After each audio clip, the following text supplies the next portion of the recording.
Hello, my name is Natasha Gordon, and this is my literature review on maternal childhood trauma. We have a question and significance. How does a history of childhood trauma and childhood experiences, known as ACEs, affect the role of motherhood? Does trauma follow a woman into her newfound freedom of adulthood? Well, the research indicates that these ghosts of the nursery may follow her in varying ways. Maternal childhood trauma is our topic of interest, and it is defined as chronic and interpersonal childhood traumas that affect the brain of the developing girl across the lifespan, who then adapts with great difficulty to her new role of motherhood. Sequentially, this experience influences the brain of her developing fetus and their evolving relationship and mental health as the child grows.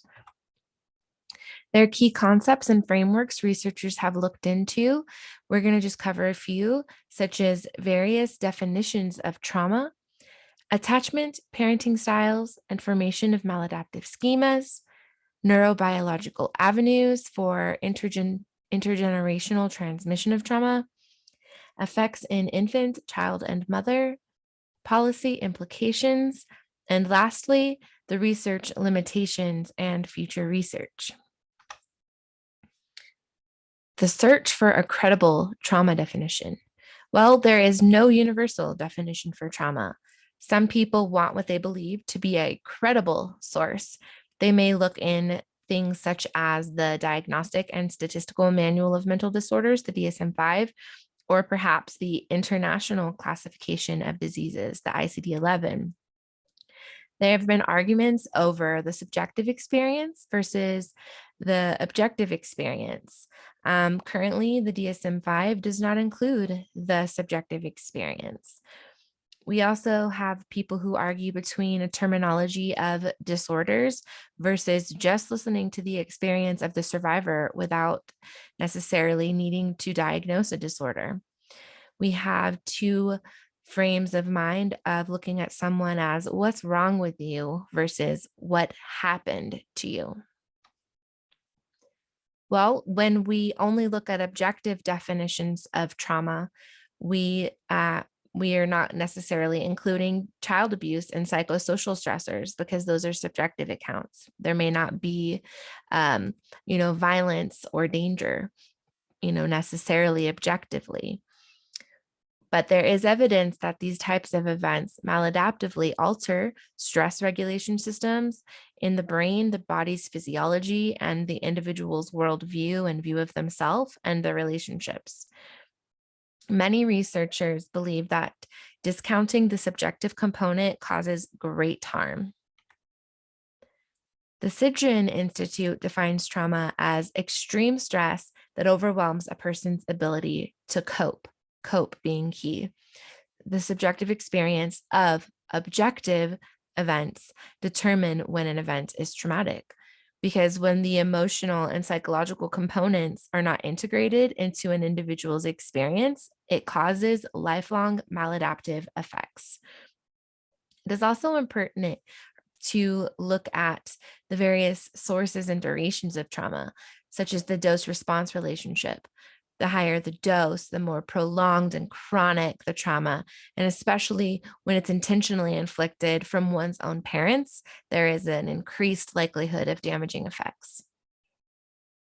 Another way to conceptualize maternal childhood trauma is through the lens of complex PTSD.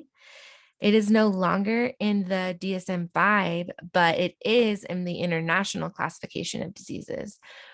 It is defined here as permeating psychological disturbances that often arise subsequently to trauma exposure, specifically those of a chronic and interpersonal nature that transpire in early development, particularly when escape is difficult or impossible.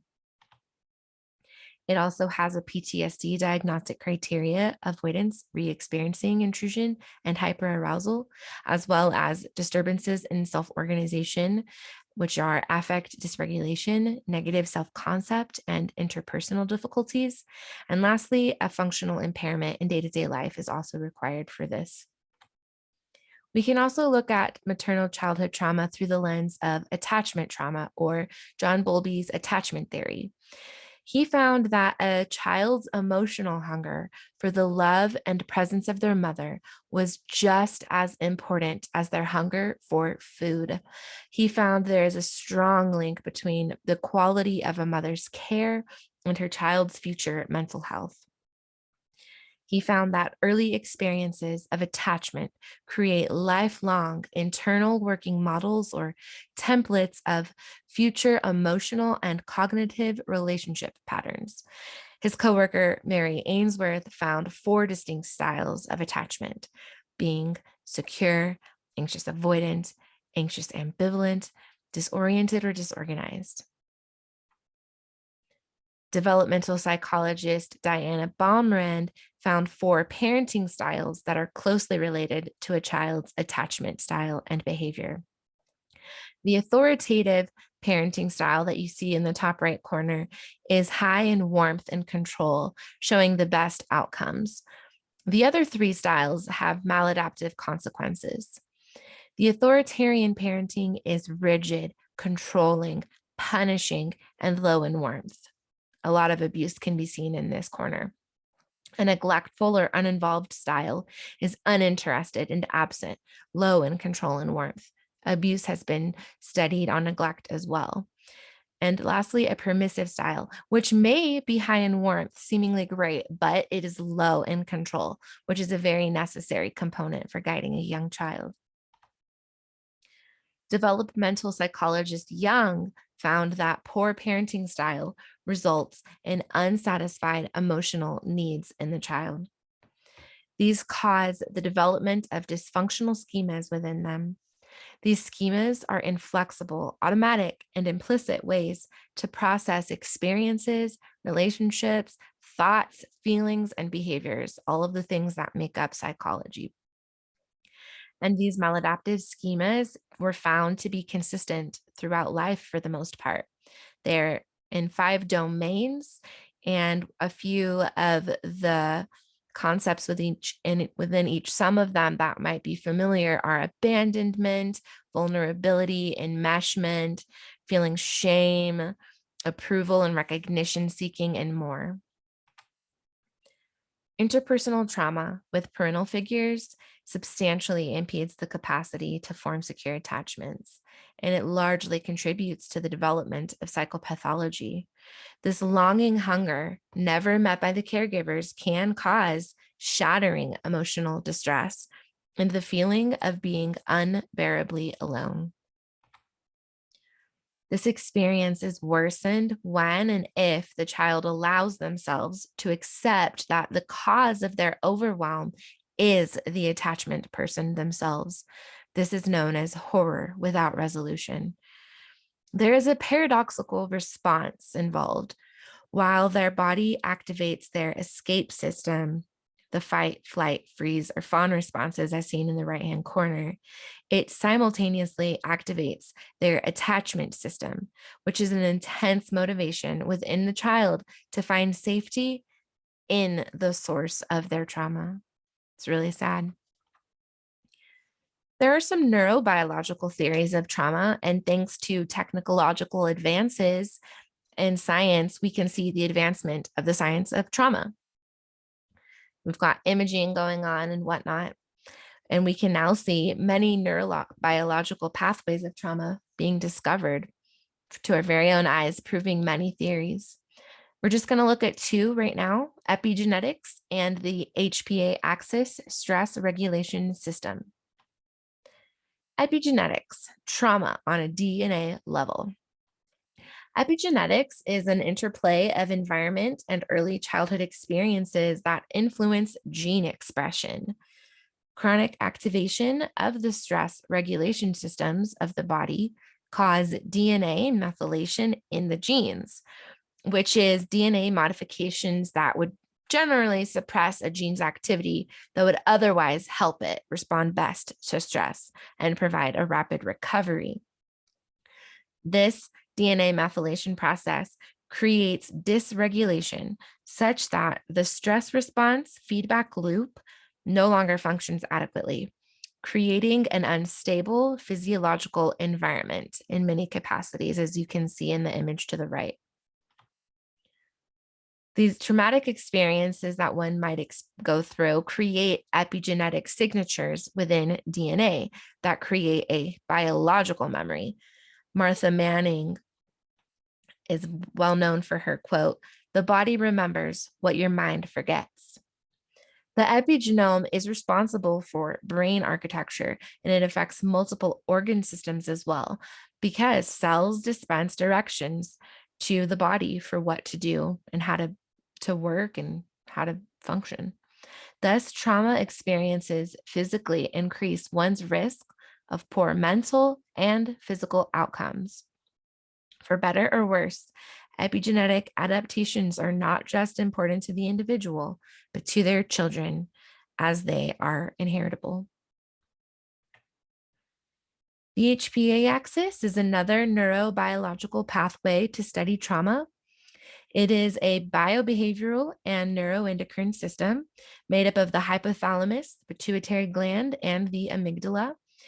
It is responsible for regulating stress. Chronic activation dysregulates the HPA axis, and when it can no longer keep up with demands, it dangerously compromises mental and physical health. This HPA axis dysregulation interferes with responses to normal daily stress. This can be seen in mothers, affecting maternal response when a woman has a baby. This might be seen in heightened reactivity, blunted sensitivity, and it influences responsive parenting. Even if the mother cognitively values warm and attentive responsiveness, her brain's response can create conflicting and unexpected physiological and emotional reactivity. This may cause her to feel shame and dread, further compounding the effects of trauma. The development of both the HPA axis and the epigenome processes occur over the lifetime, but are especially influential in early development with rapid brain development. We can see this preconception through childhood trauma and in utero maternal stress, both pathways influencing fetal development. But the research surprisingly indicates that there is a stronger impact from preconception influences. Childhood trauma history affects the child and the birth experience itself. Higher rates of adverse birth outcomes have been seen, such as shorter gestation and low birth weight. Increased rates of infant-child difficulties are also seen, such as poor sleep quality, heightened emotional reactivity, resistance to soothing, and patterns of emotional dysregulation and negative affectivity, which, when they follow into childhood, are unfortunately key predictors of likely poor behavioral outcomes and increased likelihood of child psychopathology. The mother's reaction. Difficulties, from these difficulties seen in the infant and in the birthing experience add to the mother's psychological distress. This can create a re-traumatization loop for her. The baby's unanticipated difficult temperament might likely evoke emotions of fear, disorientation, and agitation for her. Lowered levels of confidence in parents who have had a history of childhood trauma have been seen. This might look like higher tendencies to be intrusive with their child, to display decreased responsiveness and sensitivity, as well as an increased use of harsh discipline. Depression and anxiety can then ensue. Maternal psychopathology at key developmental stages influences her child's development, such as disruption of secure attachment for them as well, stress and inflammatory systems, poor educational attainment, weakened prosocial development as well. And then these symptoms can further increase the child's vulnerability for emotional and behavioral maladjustment. There are policy implications. The inequities and stigma are where we see this going. There is no shortage of effective trauma treatments. There's actually a lot that the research indicates could be very helpful. Unfortunately, the availability is inadequate to meet a demand. And the inequities exist for disadvantaged groups, those from low socioeconomic status and minorities, for example. Therapy is very expensive and it is passive.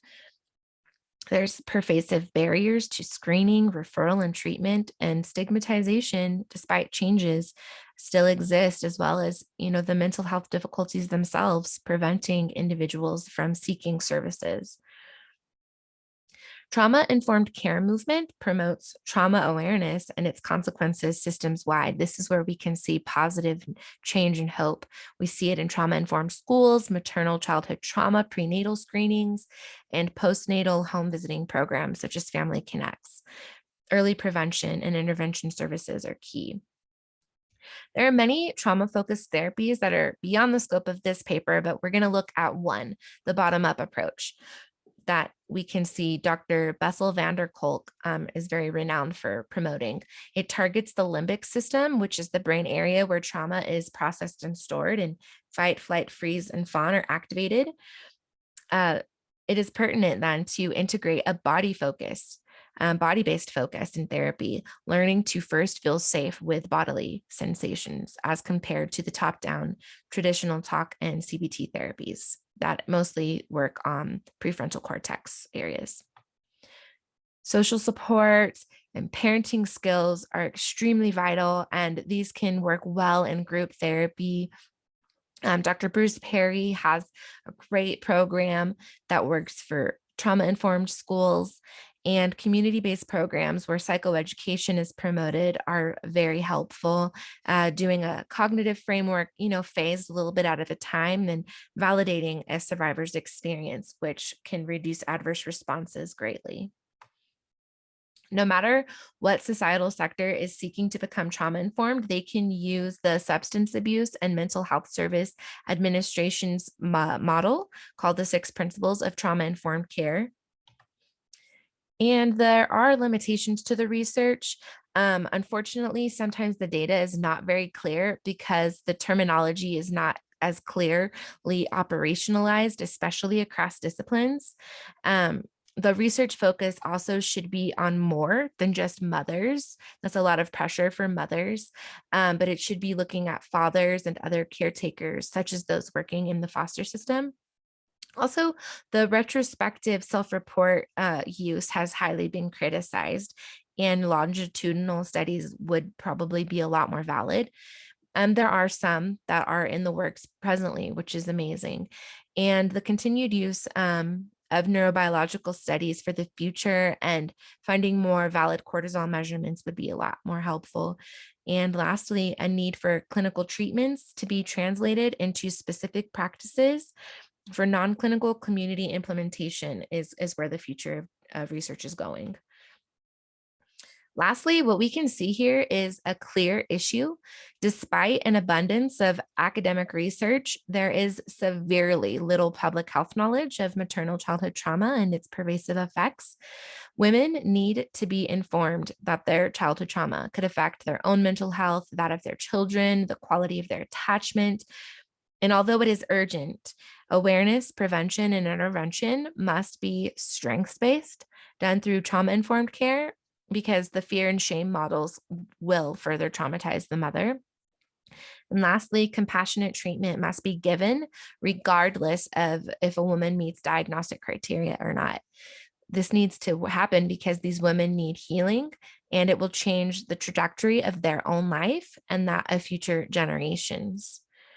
Thank you so much. Empowered women, empower women.